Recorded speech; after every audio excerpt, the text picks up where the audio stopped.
Welcome to Ramana's Eduzone YouTube channel. ఇంకా ఈ ఛానల్ని ఎవరైనా సబ్స్క్రైబ్ చేయకపోతే దయచేసి సబ్స్క్రైబ్ చేసుకోగలరు. మనము ఈ వీడియోలో ఏపీపీఎస్సి గ్రూప్ 2కి సంబంధించి ప్రిలిమ్స్లో భాగంగా ఇండియన్ హిస్టరీకి సంబంధించి ప్రాచీన చరిత్రలో భాగంగా మనకు మూడవ టాపిక్ అయినటువంటి మనకు బౌద్ధ మతం గురించి వివిధ పరీక్షలలో వచ్చినటువంటి పీవైక్యూస్ని మనం ఎగ్జామినేషన్ పాయింట్ ఆఫ్లో చర్చించుకుందాము. ఇక్కడ మనం బాగా గమనిస్తే ఇక్కడ చూడండి, ఇక్కడ ఫస్ట్ క్వశ్చన్ ఏంటి, ఇక్కడ మనం బాగా గమనిస్తే ఫస్ట్ క్వశ్చన్ ఏంటంటే ఇక్కడ బుద్ధుడి జీవితంలో ముడిపడిన రాజ్యములు ఏవి అంటున్నాడు. మనకు అవంతిన, గాంధార లేదా కౌసల లేదా మగధ అంటే ఈ క్రింద ఇవ్వబడినటువంటి సూచకల ఆధారంగా సరైన జవాబుని ఎంచుకును అంటాడు. ఇక్కడ మనం బాగా గమనిస్తే ఇక్కడ మనకు కోసల అదేవిధంగా మగధ. ఇక్కడ మనం బాగా గమనిస్తే బుద్ధుడు తన జీవిత కాలంలో ఎక్కువగా ఏ రాజ్యం తిరిగాడు మనకు కోసల అదేవిధంగా మనకు మగధ రాజ్యాలలో తిరిగి అతను సంచారం చేస్తూ బౌద్ధ మతాన్ని ప్రచారం చేశాడు. కాబట్టి మనకు కరెక్ట్ ఆన్సర్ మనకు 3 మరియు 4 మాత్రమే గుర్తుపెట్టుకోవాలి. చాలా చాలా ఇంపార్టెంట్. మనకి ఇక్కడ గౌతమ బుద్ధుడు ఎక్కువగా సంచరించినటువంటి రాజ్యం ఏంటి మనకు కోసల మరియు మగధ. ఓకేనా. ఇది పెద్దగా ఈ గాంధార అవచ్చు, అదేవిధంగా అవంతి అనేది బుద్ధుడి కి సంబంధించినవి కావుగా మనం గుర్తుపెట్టుకోవాలి. ఇది ఒక నెక్స్ట్ క్వశ్చన్ చూడండి ఒకసారి. నెక్స్ట్ క్వశ్చన్ మనం గమనిస్తే ఇక్కడ ఏమంటాడు, ఈ క్రింది బౌద్ధ మత విద్యా కేంద్రము రాజపుత్రుల కాలంలో వెలిసి లేదు అంటుండే. అంటే మనకి ఇక్కడ ఈ కింద ఇవ్వబడినటువంటి బౌద్ధ మత విద్యా కేంద్రము రాజపుత్రుల కాలంలో వెలిసి లేదంటే మనకి ఇక్కడ నలందని గుర్తుపెట్టుకోవాలి. నలంద సరికి ఎవరి కాలం మనకు గుప్తుల కాలానికి సంబంధించింది. గుప్తుల కాలంలో ఎవరు మనకు కుమారగుప్తుడు. చాలా చాలా ఇంపార్టెంట్. కుమారగుప్తుల సరికి ఈ నలంద విశ్వవిద్యాలయము నిర్మించిన వ్యక్తిగా మనం ఎగ్జామినేషన్ పాయింట్ ఆఫ్ లో గుర్తుపెట్టుకోవాలి. ఓకేనా. నెక్స్ట్ క్వశ్చన్ చూడండి. నెక్స్ట్ క్వశ్చన్ గమనిస్తే మహా సాంఘికులకు ప్రముఖ బౌద్ధ కేంద్రంగా వర్ధిల్లిన ధాన్య కటకం ఏ ప్రాంతంలో తెలిసి అందరికీ మనకు తెలుసు. మనకు మహా సాంఘికులకు ప్రముఖ బౌద్ధ కేంద్రకంగా వర్ధిల్లినటువంటి ధాన్య కటకం ఏ ప్రాంతంలో ఉంది మనకు ఆంధ్ర ప్రాంతము. అంటే మనకు బాగా గమనిస్తే ప్రస్తుతం అమరావతి ఈ అమరావతిని ఏమనేవాళ్ళు మనకు ధాన్య కటకం అని అనేవాళ్ళు అనమాట. ఈ ధాన్య కటకం లేదా అమరావతి సరికి ఎవరికి మనకు ప్రముఖ బౌద్ధ కేంద్రంగా వర్ధిల్లిన మనకు మహాసాంఘికులకు. ఇది మహాసాంఘికులు అనేది ఒక బౌద్ధ మత శాఖ అనమాట. వీరికి ప్రధాన కేంద్రం అంటే మన ఆంధ్రాలో ఉన్నటువంటి ధాన్య కటకంగా మనం గుర్తుపెట్టుకోవాలి. ఓకేనా. ఇక్కడ మనకు ఈ అమరావతి ఏ నది ఒడ్డున మనకు కృష్ణా నది ఒడ్డున కలదు. ఏ నది ఒడ్డున కృష్ణా నది ఒడ్డుని గుర్తుపెట్టుకోవాలి. నెక్స్ట్ క్వశ్చన్ చూడండి ఒకసారి. నెక్స్ట్ క్వశ్చన్ మనకి ఏంటంటే మనకు స్తూపాల గురించి చూడడం జరిగింది. ఒకసారి చూద్దాం చూడండి. ఫోర్త్ క్వశ్చన్ కానీ గమనిస్తే ఏమంటుండు, ప్రాచీన భారతదేశానికి సంబంధించి ఈ క్రింది ప్రకటనను పరిశీలించండి అంటుడు. 3 ప్రకటనలు ఇచ్చాడు. ఆ 3 సరైన ఏందో చూద్దాం ఒకసారి చూడండి. స్తూపం అనే భావన బౌద్ధ మతం నుంచి ఆవిర్భవించింది. కరెక్టే. స్తూపం అనే కాన్సెప్ట్ ఎక్కడి నుంచి వచ్చింది మనకు బౌద్ధ మతం నుంచి వచ్చింది. ఇది కరెక్టే. నెక్స్ట్ మనకు బి చూడండి. స్తూపం అనేది సాధారణంగా అవశేషాల భాండాగారము. మనకు తెలుసు ఈ స్తూపాలను అవశేషాల మీద నిర్మిస్తారు కాబట్టి ఇది కూడా మనకు కరెక్టే. నెక్స్ట్ చూడండి ఇక్కడ బౌద్ధ సాంప్రదాయంలో స్తూపం ఒక పూజార్పిత మరియు స్మారక కట్టడమే. కరెక్ట్. అంటే మనకు స్తూపం ప్రజెంట్ ఎలా వాడుతున్నాం మనకు ఒక పూజకు అదేవిధంగా మనకు ఒక స్మారక కట్టడంగా ఉపయోగిస్తారని గుర్తు. అంటే మనకి ఇచ్చినటువంటి 3 ప్రకటనలు ఏంటి మనకి సరైనది కాబట్టి మనకు ఆన్సర్ ఏమవుతుంది 3 అవుతుంది. చాలా చాలా ఇంపార్టెంట్. ఓకేనా. ఇక్కడ స్తూపాల గురించి ఇచ్చారు. ఓకేనా. నెక్స్ట్ క్వశ్చన్ చూడండి ఒకసారి. ఫిఫ్త్ క్వశ్చన్ గమనిస్తే క్రింది వారిలో ప్రాచీన భారతదేశంలో తేరి అని ఎవరిని పిలుస్తారు. మనం చూస్తాం తేరావాదులు అంటాం. తేరావాదులు అంటే ఎవరో కాదండి. ఎవరంటే మనకి ఇక్కడ ఎవరంటే మనకు బౌద్ధ మతంలో వయోధికులైనటువంటి సన్యాసులు.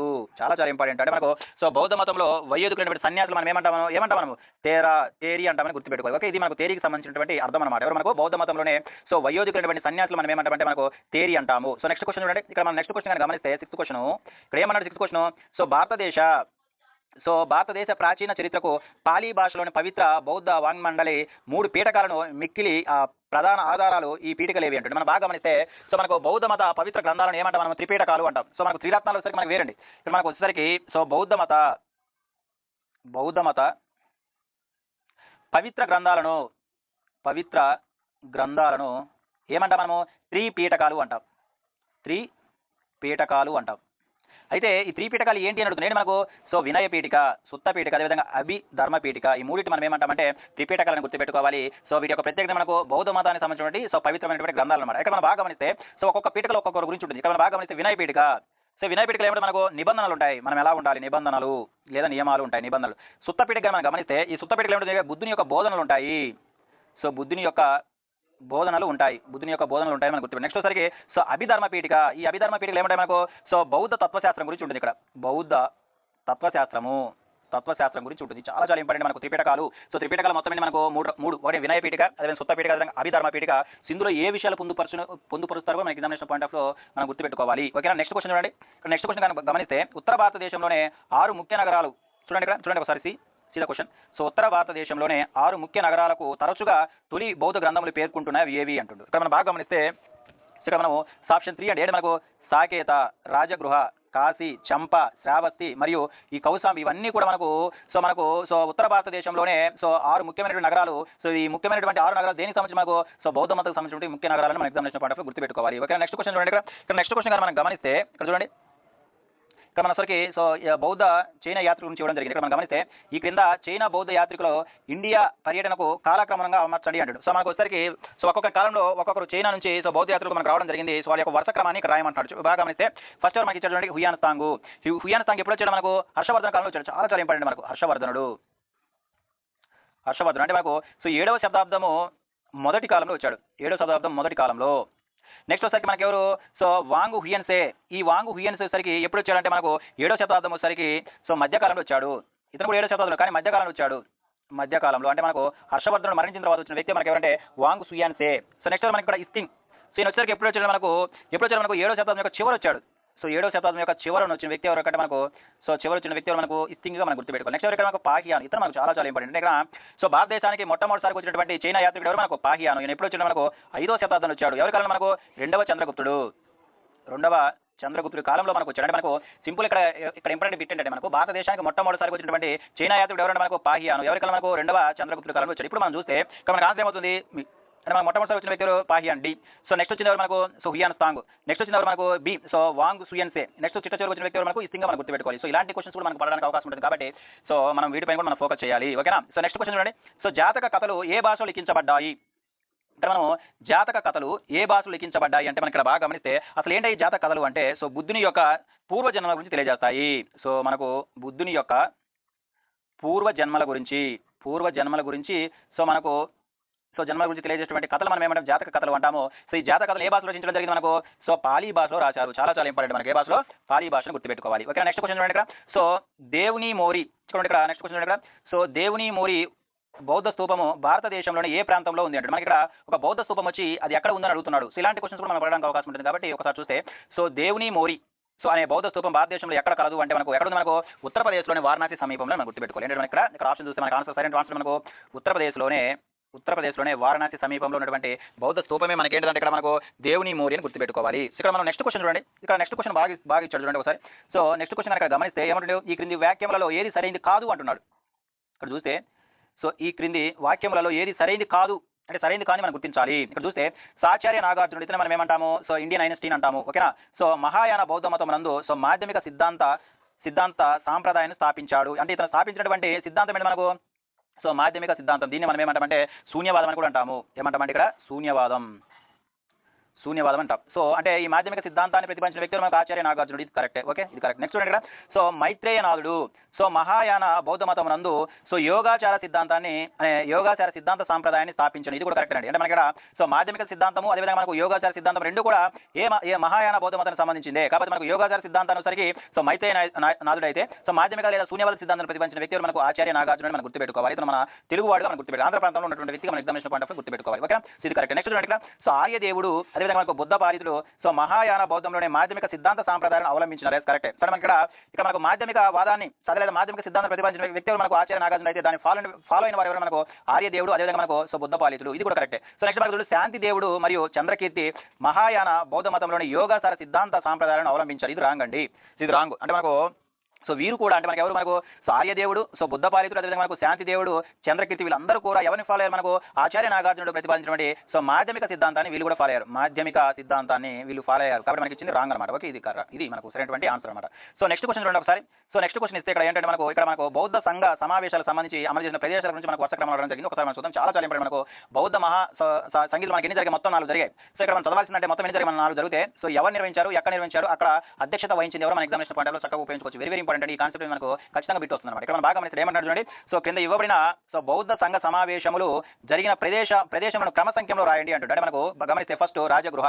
ఇక్కడ రాజగృహ ప్రత్యేక అంటే మనకు మొట్టమొదటి బౌద్ధ సంగీతి ఫస్ట్ బౌద్ధ సంగీతి జరిగిన ప్రదేశం ఏంటంటే మనకు రాజగృహాన్ని గుర్తుపెట్టుకోవాలి. నెక్స్ట్ ఒకసారి మనకి రెండోది మనకు వైశాలి. రెండోది ఎక్కడ మనకు వైశాలిలో జరిగింది. అయితే మనకి ఈ రాజగృహ వద్ద ఎవరి ఆధ్వర్యంలో జరిగింది? మనకు అజాత శత్రువు.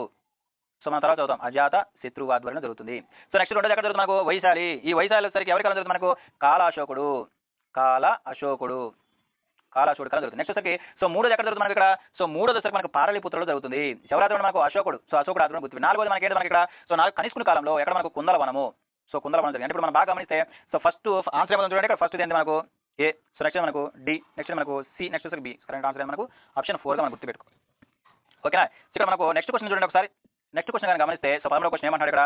సో ఇక్కడ మనం బాగా గమనిస్తే సో బౌద్ధ భిక్షువులకు అంటే వాళ్ళెవరు మన సన్యాసులకు సంబంధించి ఏ ప్రవచనము సరి అనేది కాదు అంటాడు. మన ఇక్కడ సో బౌద్ధ సన్యాసులకు సంబంధించి ఇచ్చినటువంటి స్టేట్మెంట్ ఏది రాంగ్ అని అడుగుతున్నాడు. ఇక్కడ గమనిస్తే సో గర్భవతికి ఉన్న స్త్రీ బౌద్ధ సంఘంలో ప్రవేశానికి అనర్హులు. ఎస్ కరెక్ట్ అండి. Yes correct. అంటే మనకు ఈ గర్భావతికి ఉన్నటువంటి స్త్రీ బౌద్ధ సంఘంలో ప్రవేశానికి అనర్హురాలు. ఇది కరెక్ట్. నెక్స్ట్ వచ్చరికి బౌద్ధ సంఘంలో ప్రవేశానికి తల్లిదండ్రుల అనుమతి కానీ అదేవిధంగా పెళ్ళైన స్త్రీకి భర్త అనుమతి కానీ తప్పనిసరి అయి ఉండాలి. ఇది కూడా ఇంపార్టెంట్. ఇది కూడా మనకు కరెక్ట్ అండి. ఓకే. సో నెక్స్ట్ మనకు పసిపిల్లలను కలిగినటువంటి స్త్రీకి బౌద్ధ సంఘంలో ప్రవేశం లేదు. ఇది కూడా కరెక్ట్ అండి. సో నెక్స్ట్ వచ్చి మనకి 16 సంవత్సరాలు అంటే మనకు స్త్రీ 16 సంవత్సరాలు వచ్చిన తర్వాత ఎవరి అనుమతి లేకుండా బౌద్ధ సంఘంలో ప్రవేశానికి అర్హురాలు అంటాడు. ఇది రాంగ్ అండి. ఇది రాంగ్. అంటే మనకు సో బౌద్ధ సన్యాసులు మారాలంటే వాళ్ళ యొక్క ఏజ్ ఎంత ఉండాలి? స్త్రీలకు 16 సంవత్సరాల తక్కువ ఉండాలి. ఓకే. సో ఇది రివర్స్ ఇచ్చడం ఇది రాంగ్ అండి. ఇవన్నీ కూడా ఎక్కడ ఉన్నాయి మనకు? ఎక్కడ ఉన్నాయంటే మనకు సో వినయ పీఠికలో అంటే మనకు బౌద్ధ సంఘ నియమాలు ఉంటాయి. అంటే మనకు ఎక్కడ ఉన్నాయి మనకు? వినయ పీఠిక. ఏ పీఠికలు పొందుపరిచారు? ఇలాంటి నియమాలన్నీ కూడా మనకు సో వినయ పీఠికలు పొందుపరిచారు. అంటే మనకు వినయ పీఠికలు ఏముంటాయి మనకు? సో బౌద్ధ సంఘ నియమాలన్నీ కూడా ఎక్కడ మనకు వినయ పీఠికలో ఉంటాయని గుర్తుపెట్టుకోవాలి. ఓకే. ఇది చాలా ఇంపార్టెంట్. సో నెక్స్ట్ క్వశ్చన్ కనుక గమనిస్తే నెక్స్ట్ క్వశ్చన్ జతపత్రం ఇచ్చారు. ఒకసారి చూడండి. ఒక సైడ్ ఏమి ఇచ్చారు? పీఠికలు ఇచ్చారు. ఒక సైడ్ ఏమి ఇచ్చారంటే ఆ పీఠికలు ఉన్నటువంటి సో ఏమేమి ఉంటాయో ఒకసారి అడిగారు. మనం గమనిస్తే మనకు వినయ పీఠిక. సో వినయ పీఠికలో ఏముంటుంది? సో నెక్స్ట్ వచ్చరికి మనం ఏం చూడాలి? సో సుత్త పీఠిక అంటే ఏమిటో? సుత్త పీఠికలో ఏ అంశాలు ఉంటాయి? అదే మనకు అభిధమ్మ పీఠికలు ఏమేమి ఉంటాయి? నెక్స్ట్ వచ్చరికి జాతక కథలు అంటే. సో ఇప్పుడు మనం చెప్పుకున్నాం. సో జాతక కథలు అంటే మనం చూడండి. సో జాతక కథలు ఒకసారి ఇక్కడ మనం గమనిస్తే చూడండి. ఇక్కడ ఫస్ట్ చూడండి. ఇక్కడ ఏమంటున్నాడు? సో బుద్ధుని జన్మ విశేషాల గురించి వృత్తాంతములకు సంబంధించిన కథలు అంటే మనం ఇప్పుడు చెప్పిన జాతక కథలు అంటే సో బుద్ధుని యొక్క పూర్వ జన్మల గురించి ఉంటుంది. సో ఇవేంటి మనకు? జాతక కథలు. ఓకేనా. సో నెక్స్ట్ చూడండి. సో బౌద్ధ భిక్షువులు మరియు సన్యాసులు అవలంబించవలసినటువంటి మార్గ సూత్రములు ఎక్కడ ఉంటాయి మనం చెప్పుకున్నాం. ఇక్కడ ఇప్పుడే చెప్పుకున్నాం వినయ పీఠికలో ఉంటుంది. సో నెక్స్ట్ వచ్చరికి బుద్ధుని యొక్క ప్రవచనములు మరియు బోధనలు అంటే మనకు బుద్ధుని యొక్క సో ప్రవచనాలు మరియు బోధనలు ఎక్కడ ఉంటాయి మనకు? సుత్త పీఠికలో ఉంటాయి. ఎక్కడ ఉంటాయి మనకు? సుత్త పీఠిక. నెక్స్ట్ వచ్చరికి మనకేంది? సో తాత్విక చింతనకు సంబంధించిన ఉపదేశం అంటే మనకు బుద్ధుని యొక్క తత్వశాస్త్రం దేంట్లో ఉంటుంది మనకు? అభిధర్మ పీఠికలో ఉంటుంది. ఓకేనా. సో ఇలాంటి కూడా మనకు అడగడానికి అవకాశం ఉంది కాబట్టి చక్కగా నేర్చుకోవాలి. నెక్స్ట్ క్వశ్చన్ చూడండి ఒకసారి. సో నెక్స్ట్ క్వశ్చన్ చూస్తే సో క్రింది వాటిలో బుద్ధుని జీవిత చరిత్రకు సంబంధించిన గ్రంథం ఏది అంటుండు. అంటే మనకు ఇక్కడ సో బుద్ధుని చరిత్రకు సంబంధించినటువంటి జీవిత చరిత్రకు సంబంధించినటువంటి గ్రంథం ఏంటిది అంటుంది. ఏంటి మనకు? సో తేరాగాథ అని మనం గుర్తుపెట్టుకోవాలి. సో నెక్స్ట్ క్వశ్చన్ అక్కడ గమనిస్తే సో నెక్స్ట్ క్వశ్చన్ చూడండి. ఈ క్రింది వాణిలో ఎవరు బౌద్ధ సంఘంలో సభ్యులు కావడానికి అర్హులు అంటున్నారు. ఇక్కడ మనకు జనరల్గా గమనిస్తే ఎవరు మనకు 15 సంవత్సరాలు పైబడిన వారు సో కాదు, అర్హులు కాదు, వీళ్ళు కాదు. నెక్స్ట్ వచ్చి మనకు సో రాజు సేవలో లేని వారు, కొన్ని మిస్టేక్ పడుతుంటే లేనివారు, ఇది కరెక్ట్. నెక్స్ట్ వచ్చరికి కుష్టి వ్యాధి లేనివారు, సో వీళ్ళు కూడా కరెక్టే. నెక్స్ట్ వచ్చరికి అప్పులలో ఉన్నవారు కాదు, లేనివారు. ఇది అంటే మనకి ఇక్కడ బాగా గమనించవలసిన విషయం ఏంటంటే ఎవరు అర్హులు అంటే సో 15 సంవత్సరాల కన్నా తక్కువ ఉన్నవాళ్ళు. సో 15 సంవత్సరాల కన్నా తక్కువ ఉన్నవాళ్ళు, అదేవిధంగా మనకు రాజు సేవలో లేనివారు, అదేవిధంగా మనకు కుష్టి వ్యాధి లేనివారు, అదేవిధంగా మనకు అప్పులో లేనివారు. సో వీళ్ళందరూ కూడా ఎవరంటే మనకు సో బౌద్ధ సంఘంలో సభ్యులు కావడానికి అర్హులు. సో వీటన్నిటి గురించి మనకు ఏ పీఠికలో చెప్పుకున్నాం మనకు? వినయ పీఠికలో ఉంది. సో ఇది మనకు ఆన్సర్ తప్పించాడు. సో మనకి ఏంటంటే మనకు సో మనం ఇప్పుడు కొంచెం మార్చుకోవాల్సి వస్తుంది. సో ఇక్కడ మనం సింపుల్ గుర్తుపెట్టుకోవాల్సిన విషయం ఏంటంటే అర్హులు కావాలంటే మనకి ఏం చేయాలి? సో 16 సంవత్సరాల కన్నా తక్కువ వయసు ఉండాలి స్త్రీలకు, అదేవిధంగా రాజసేవలో ఉండకూడదు, అదేవిధంగా కుష్టి వ్యాధి ఉండకూడదు, అదేవిధంగా మనకు అప్పులు ఉండకూడదు. సో వీళ్ళందరూ కూడా సో మనకు బౌద్ధ సంఘంలో సభ్యులు కావడానికి అర్హులుగా మనం గుర్తుపెట్టుకోవాలి. ఓకే, చాలా ఇంపార్టెంట్. సో నెక్స్ట్ క్వశ్చన్ మనం గమనిస్తే ఇక్కడ మనకు నెక్స్ట్ క్వశ్చన్ చూద్దాం చూడండి. సో నెక్స్ట్ క్వశ్చన్ ఏంటంటే సో క్రింది వాటిలో ఏ జత సరిగ్గా సరిపోర్చలేదు అంటుడు. సో క్రింది వాటిలో ఏ జత పదము మరియు అర్థం సరిపోల్చబడలేదు అంటుడు. సో ఇలాంటి క్వశ్చన్ మనం గమనిస్తే చూడండి. ఇక్కడ ఫస్ట్ ఏంటంటే మనకు నల్లకార. సో ఫస్ట్ ఏంటంటే మనకు సో నల్లకారాన్ని గుర్తుపెట్టుకోవాలి. నల్లకార అంటే మనకు రెల్లు పనివాడు, ఎస్ కరెక్టే. సో నెక్స్ట్ మనకు పాపానిక. సో పాపానిక అంటే మనకు సో దుకాణదారుడు, ఇది కూడా కరెక్ట్. నెక్స్ట్ మనకు సార్దావ అంటే మనకు ఒంటెల వర్తక నాయకుడు, ఇది కూడా కరెక్ట్ అండి. సో నెక్స్ట్ సరికి యానకార అంటే మనకు ఏనుగు దంతాల తయారు, ఇది రాంగ్ అండి. సో ఏనుగు దంతాల తయారుదాన్ని ఏమంటారంటే మనకు యవని కాక అంటాం. ఏమంటాం మనకు?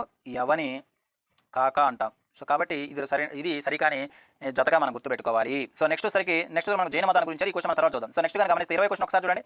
సో 20 క్వశ్చన్ ఏమంటే 20 క్వశ్చన్ కూడా గమనిస్తే సో క్రింది వాటిలో బౌద్ధ మతానికి సంబంధించి సరికానటువంటి ప్రవచనం ఏది అంటుండు. సరైనది కాదు, సరికాని కాబట్టి మనం బాగా గుర్తుపెట్టుకోవాలి. ఓకే, అక్కడ చూడండి. సో ఫస్ట్ స్టేట్మెంట్ మనకు సో బుద్ధుని పుట్టుకకు సంబంధించినటువంటి జాతక కథలు అభిధమ్మ పీఠికలో పొందపరచబడినాయి అంటుంది, ఇది రాంగ్ అండి. సో మనకు ఒకసారి బుద్ధుని యొక్క పుట్టుకకు సంబంధించినటువంటి వాటి మనం ఏమంటాం? మనకు జాతక కథలు అంటాము. ఈ జాతక కథల నుంచి ఎక్కడ మనకు సుత్త పీఠికలో ఉంది. ఎక్కడ మనకు? సుత్త పీఠిక అంటే మనకు సో త్రిపీఠికలలో ఒక పీఠిక అయినటువంటి సుత్తాని సో లేదా సుత్త పీఠికలో దేని గురించి మనకు సో బుద్ధుని పుట్టుకకు సంబంధించిన జాతక కథల యొక్క ప్రస్తావన ఉంది. సో కాబట్టి ఇది రాంగు. నెక్స్ట్ చూడండి, సో బౌద్ధ జాతక కథల ప్రకారము సో బుద్ధుడు ఎన్నిసార్లు జన్మించాడు మనకు 551 సార్లు జన్మించను, ఇది కరెక్టే. సో నెక్స్ట్ గానే తొలి బౌద్ధ సాహిత్యము ఏ భాషలో రాయబడింది అంటే మనకు పాలీ భాష, ఇది కూడా కరెక్ట్. అంటే మనకు సో తొలి బౌద్ధ సాహిత్యము సరికి ఏ భాషలో రాయడం జరిగింది, మనకు పాలీ భాషలో రాయడం జరిగింది. ఓకే నెక్స్ట్ చూడండి, సో వినయ పీఠికము సో బౌద్ధ సంఘ నియమావళితో వ్యవహరించబడేది.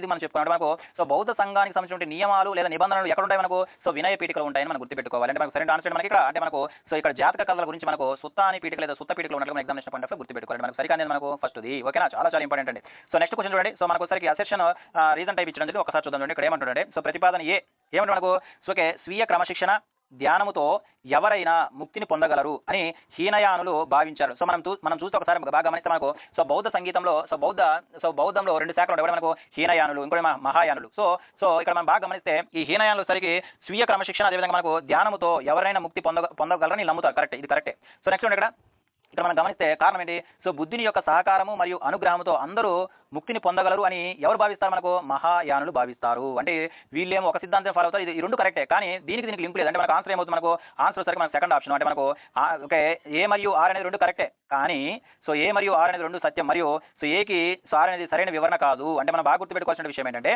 హీనయానులు ఏమనుకుంటారు, మనము హీనయానుల యొక్క సిద్ధాంతం ఏం చెప్తుందంటే సో మనకు ఒకసారికి స్వీయ క్రమశిక్షణ అదేవిధంగా ధ్యానంతో ఎవరైనా ముక్తిని పొందగలరు అని వీళ్ళు నమ్ముతారు.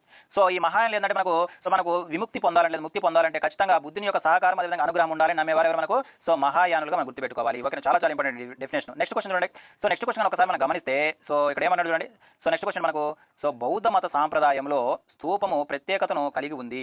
స్తూప కట్టడములు ముఖ్య పట్టణాల శివారులో నిర్మించబడినాయి. ఈ సందర్భంగా ఏ జత సరి అయినటువంటిది కాదు, సరైనది కాదు, సరి కాని అడుగుతున్నాడు. ఒకసారి మనం గమనిస్తే సో మృగ దువ స్తూపం. సో ఈ మృగ దువ స్తూపాన్ని మనం ఏమంటాం, దీని ఏమంటాం మనము, ఓకే సారనాథ్ స్తూపం అంటాం. సారనాథ్ ఈ స్తూపం ఎక్కడ ఉందంటే మనకు మధురలో ఉంది. ఇది రాంగ్ అండి. ఇది ఎక్కడ మనకు ఉత్తరప్రదేశ్లోనే సో మనకు వారణాసి సమీపంలో ఉంది. వారణాసి సమీపంలో ఉన్నటువంటి సారనాథ్, దీని ఏమంటామంటే మనకు ఓకే సారనాథ్ స్తూపం అంటాం. ఇది రాంగ్. నెక్స్ట్ మనకు ధర్మ రాజిత స్తూపం తక్షశిల, ఇది కరెక్ట్. నెక్స్ట్ మనకు సాంచి స్తూపం ఎక్కడ మనకు విదిశాలో ఉంది, ఎంపీలో మధ్యప్రదేశ్లో ఉంది ఇది. సో నెక్స్ట్ వచ్చి మనకు అమరావతి స్తూపం ఎక్కడ మన అందరూ తెలుసు, ధరణికోట గుంటూరులో ఉంది. అంటే మనకు సరికానటువంటి ఆప్షన్ ఏంటంటే మనకు ఇక్కడ సారానాథ్ అనే స్తూపం ఎక్కడ మనకు సో ఉత్తరప్రదేశ్లోనే వారణాసి సమీపంలో ఉంది. ఓకే నెక్స్ట్ క్వశ్చన్ చూడండి ఒకసారి. సో నెక్స్ట్ క్వశ్చన్ కానీ గమనిస్తే ఇక్కడ మన నెక్స్ట్ క్వశ్చన్ ఏమంటే ఇప్పుడే మనం చెప్పుకున్నాం ఈ క్వశ్చన్. ఇక్కడ మనం బాగా గమనిస్తే ఈ క్రింది వాటిలో చూడండి, క్రింది వాణిలో ఏ గ్రంథము సో బుద్ధుని యొక్క జీవిత చరిత్రగా భావించబడుతుంది అంటే మనకు మనకు బుద్ధ చరిత్ర. అంటే మనం బుద్ధ చరిత్రను ఎలా భావిస్తాం, మనము సో బుద్ధుని యొక్క జీవిత చరిత్రగా మనకు భావిస్తాము. ఓకే నెక్స్ట్ క్వశ్చన్ చూడండి, గౌతమ్ బుద్ధుని తల్లి ఏ వంశానికి చెందింది. సో మనం కూడా గమనిస్తే ఇక్కడ మనం ఏమన్నా శాక్యముని అంటాం. ఎవరు మనకు గౌతమ్ బుద్ధుని యొక్క బిరుదు మనకు శాక్యముని. అయితే మనకి ఇక్కడ వాళ్ళ తల్లి ఎవరు మనకు మహామాయ. చూడండి మహామాయ. మహామాయ సరికి ఏ వంశం చెంది మనకు కోలియన్ వంశానికి చెందినటువంటి వ్యక్తి అనమాట. ఇక్కడ మనం బాగా గమనిస్తే శాక్య వంశం ఎవరంటే మనకు సో గౌతమ బుద్ధుని యొక్క తండ్రి ఎవరు మనకు శుద్ధోదనుడు. అతని యొక్క వంశం ఏంటి మనకు శాక్య వంశం. అందుకే అతనికి సో బిరుదు మనకు శాక్యముని అంటాం. ఏమంటాం మనకు శాక్యముని అంటాం. ఓకే అంటే మనకి ఇక్కడ ఏమో తల్లి ఏ వంశం చెందింది మనకు సో కోలియన్ వంశము. నెక్స్ట్ చూడండి, సో గౌతమ బుద్ధుడు జన్మించిన స్థలం ఇక్కడ మనం గమనిస్తే సో మనకి ఇక్కడ మనకు లుంబిని. ఈ లుంబిని ఎక్కడ మనకు నేపాల్లో ఉంది. సో నేపాల్ అంటే లుంబినిలో ఎప్పుడు జన్మించాడు మనకు గౌతమ బుద్ధుడు క్రీస్తుపూర్వం 563లో జన్మించడం జరిగింది. అదేవిధంగా ఎప్పుడు మరణించారు మనకు సో క్రీస్తుపూర్వం 483 సంవత్సరంలో సో మనకు ఒకసారికి మరణించినట్లుగా మనం గుర్తుపెట్టుకోవాలి. 80 మరణించాడు. ఓకేనా. సో నెక్స్ట్ క్వశ్చన్ అంటే గౌతమ బుద్ధుడు ఎప్పుడు జన్మించాడు, ఇప్పుడు మనం చెప్పుకున్నాం. ఎక్కడ మనకు నేపాల్ అంటే లుంబిని గ్రామంలో క్రీస్తుపూర్వం 563 సంవత్సరంలో జన్మించడం జరిగింది. ఓకేనా. నెక్స్ట్ క్వశ్చన్ అంటే సో బుద్ధుని జీవితంలో ఏ సంఘటనను సో మహావి నిష్క్రమణము అంటాము. ఇక్కడ మనం బాగా గమనిస్తే సో దేని మనము ఇంటి నుండి అతని నిష్క్రమణ అంటే మనకు ఇంటి నుండి వెళ్ళిపోవడానికి మనం ఎలా అంటామంటే మనకు సో మహావి నిష్క్రమణము అంటాం. సో ఇక్కడ మనకు బుద్ధుడు సత్యం అన్వేషించుటకు తన ఎన్నో ఏట మనకు 29వ ఏట సో మనకు సో భార్య పిల్లల్ని అదేవిధంగా మనకు సో రాజ ప్రసాదాన్ని వదిలి వెళ్ళడం జరిగింది. సో అలా వదిలి వెళ్ళడానికి మనం ఏమంటాం, మనము సో ఇంటి నుండి అతను సో నిష్క్రమించడానికి మనం ఏమంటాం, మనకు మహావి నిష్క్రమణాన్ని గుర్తుపెట్టుకోవాలి. ఓకే చాలా చాలా ఇంపార్టెంట్. ఓకే నెక్స్ట్ కనుక గమనిస్తే వీటిలో బుద్ధుని మరో పేరు ఏమిటి అంటాడు. ఇది మనకి ఇదే. సో మనకు వీటిలో ఉన్నటువంటి మనకు సిద్ధార్థుడు. మనకు సో గౌతమ బుద్ధుని యొక్క చిన్ననాటి పేరేంటి మనకు సిద్ధార్థుడు అని గుర్తుపెట్టుకోవాలి. ఎవరు మనకు సిద్ధార్థుడు. సో నెక్స్ట్ క్వశ్చన్ చూడండి ఇక్కడ. సో నెక్స్ట్ క్వశ్చన్ కనుక గమనిస్తే ఏమంటాడు, సో క్రింద పేర్కొనబడిన ఏ రైజ వంశానికి చెందినటువంటి శాసనాల ద్వారా సో బుద్ధుని జన్మం లుంబిని అని తెలియజేయబడింది. ఏది మనకు ఇక్కడ మౌర్యులు. చాలా చాలా ఇంపార్టెంట్. అంటే మనకు సో మౌర్యులో అశోకుడు ఉన్నాడు. అశోకుడు వేయించినటువంటి ఏది మనకు సో రుమ్మంది శాసనం. ఇది మనకు సో ఈ రుమ్మండి శాసనం ప్రకారం సో బుద్ధుడు ఎక్కడ జన్మించడం మనకు తెలుస్తుంది, లుంబిని గ్రామంలో జన్మించినట్లుగా మనకు తెలుస్తుంది. చాలా చాలా ఇంపార్టెంట్ ఈ శాసనం మనకు చాలా సార్లు అడిగాడు, ఒకసారి చూద్దాం చూడండి. సో ఇవన్నీ కూడా ప్రీవియస్ క్వశ్చన్స్ అండి. సో ఇవన్నీ కూడా వివిధ పరీక్షలలో వచ్చినటువంటి పీవైక్యూస్ అనమాట. సో ఇక్కడ మనం గమనిస్తే చూడండి, ఇక్కడ నెక్స్ట్ క్వశ్చన్ ఏమైనా గౌతమ్ బుద్ధుడు సో లుంబినిలోనే జన్మించాడనే సాంప్రదాయాన్ని అశోకుని యొక్క ఏ శాసనం మనం ధృవీకరిస్తుంది మనకు ఇప్పుడే చెప్పుకునేది మనకు సో రుమ్మిందే సూప శాసనము. ఏంటంటే మనకు సో రుమ్మిందే సూప శాసనం అంటే మనకి ఎక్కడ మనకు నేపాల్లో ఉంది, ఎక్కడ మనకు సో నేపాల్లో కాదు, నేపాల్లో ఉందన్నమాట. సో నేపాల్లోనే ఇది ఉన్నట్లు మన ఎగ్జామినేషన్ పాయింట్ గుర్తుపెట్టుకో. దీన్ని వేయించినటువంటి సో రాజు ఎవరు మనకు సో మౌర్య వంశరాజు అయినటువంటి అశోకుడు అని గుర్తుపెట్టుకోవాలి. ఓకే, నెక్స్ట్ క్వశ్చన్ చూడండి. సో కింద చెప్పబడిన ఏ రాజు యొక్క శిలాశాసనం ద్వారా శాక్యముని బుద్ధుడు లుంబినిలో జన్మించడానికి మనకు తెలుస్తుంది. ఇది కూడా సేమ్ మన అశోకుడు వేయించినటువంటి శిలాశాసనము. నెక్స్ట్ ఏంటంటే సో బుద్ధ భగవానుని మహా పరినిర్యాణం జరిగినటువంటి ప్రదేశము ఎక్కడ ఉంటున్నాడో ఎక్కడ మనకు బాగా తెలుసు, కుశీనగరము. ఎక్కడ మనకు కుశీనగరము. సో ఈ కుశీనగరం అంటే మనం బాగా గమనిస్తే సో మనకు గౌతమ బుద్ధుడు తన 80వ ఏట కుశీనగరంలో సో మనకు సో మహా పరినిర్యాయం చెందినట్టుగా మనం గుర్తుపెట్టుకోవాలి. ఓకే, చాలా చాలా ఇంపార్టెంట్. ఓకే, నెక్స్ట్ పుట్టిందా మనకు లుంబిని, మరణించిన అక్కడ మనకు కుశీనగరము. సో నెక్స్ట్ క్వశ్చన్ చూడండి. సో గౌతమ బుద్ధుడు సో మహా పరినిర్యాణం ఏ రాజ్యంలో జరిగింది అంటే మనకి ఎక్కడ మనకు సో మల్ల ఇప్పుడే మనం చెప్పుకున్నాము ఎక్కడ మరణించారు మనకు గౌతమ బుద్ధుడు అంటే మనకి ఎక్కడ మనకు కుశీనగరము. ఎక్కడ మనకు కుశీనగరం. సో ఈ కుశీనగరం వచ్చేసరికి అప్పటి మహాజనపదమైన ఎక్కడ మనకు సో మల్లాలో ఉన్నట్లు మన ఎగ్జామినేషన్ పాయింట్ ఆఫ్ గుర్తుపెట్టుకోవాలి. ఓకేనా. సో నెక్స్ట్ క్వశ్చన్ చూడండి. ఇక్కడ సో నెక్స్ట్ క్వశ్చన్ గమనిస్తే గౌతమ బుద్ధుడు ఓకే నిర్వాణం ఏ ప్రదేశంలో పొందాడు ఇది అడిగాడు మనకి ఇక్కడ మనకు కుశీనగరం. సో నెక్స్ట్ ఇక్కడ సో మహాపరినిర్వాణం ఆలయం ఎక్కడ ఉందంటే మన ఎక్కడ మనకు కుశీనగరంలో ఉంది. చాలా సార్లు అడిగాడు చూడండి, ఏ రకంగా తిప్పి అడిగాడు చూడండి. ఓకేనా. సో నెక్స్ట్ క్వశ్చన్ చూస్తే సో గౌతమ బుద్ధుడు నుంచి జ్ఞాన బోధ పొందిన చిట్ట చివరి వ్యక్తి ఎవరు, చాలా చాలా ఇంపార్టెంట్. ఎవరు మనకు చిట్ట చివరి వ్యక్తి మనకు సుభద్రుడు అంటే ఇక్కడ మనం బాగా గమనించవలసిన విషయం ఏంటంటే సో ఎవరు చిట్ట చివరిగా సో మనకు సో బుద్ధుని యొక్క ఉపదేశం పొందాడంటే మనకు ఎవరు మనకు సుభద్రుడు అని మనం గుర్తుపెట్టుకోవాలి. ఓకేనా. నెక్స్ట్ చూడండి. సో క్రింది వారిలో సో బుద్ధుని చేత సో మారబడినటువంటి చివరి వ్యక్తి ఎవరు మనకు ఇప్పుడు చెప్పిన ఎవరు మనకు సుభద్రుడు లేదా సుభద్రుడు అని గుర్తుపెట్టుకోవాలి. మనకు చిట్ట చివరిసారిగా సో సుభద్రుడు వచ్చేసరికి ఎవరి యొక్క బోధన చేత మార్చబడ్డాడు మనకు సో బుద్ధుని యొక్క బోధన చేత మార్చబడినటువంటి వ్యక్తిగా మనం ఎగ్జామినేషన్ పాయింట్ ఆఫ్ గుర్తుపెట్టుకోవాలి.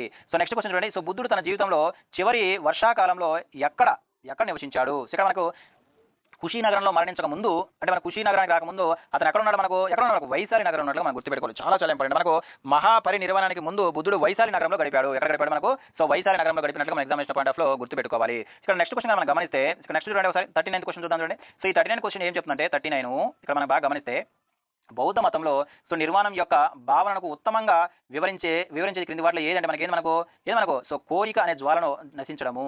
బాగా గమనిస్తే సో బౌద్ధంలో ఓకే నిర్వాణం అంటే అన్ని రకాల కోరికలు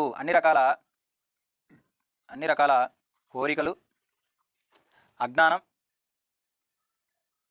మరియు సంసార బంధముల నుండి విముక్తి పొందడం అంటే మనకి ఇక్కడ సో కోరిక అనే జ్వాల నశించడమే సో మనకేంటి మనకు బౌద్ధ మతంలో నిర్వాణం యొక్క భావనగా మనం గుర్తుపెట్టుకోవాలి. ఓకేనా. సో నెక్స్ట్ క్వశ్చన్ చూడండి. ఇక్కడ సో నెక్స్ట్ క్వశ్చన్ గమనిస్తే సో అలార కాలముడు ఎవరు మనకు సో బుద్ధుని యొక్క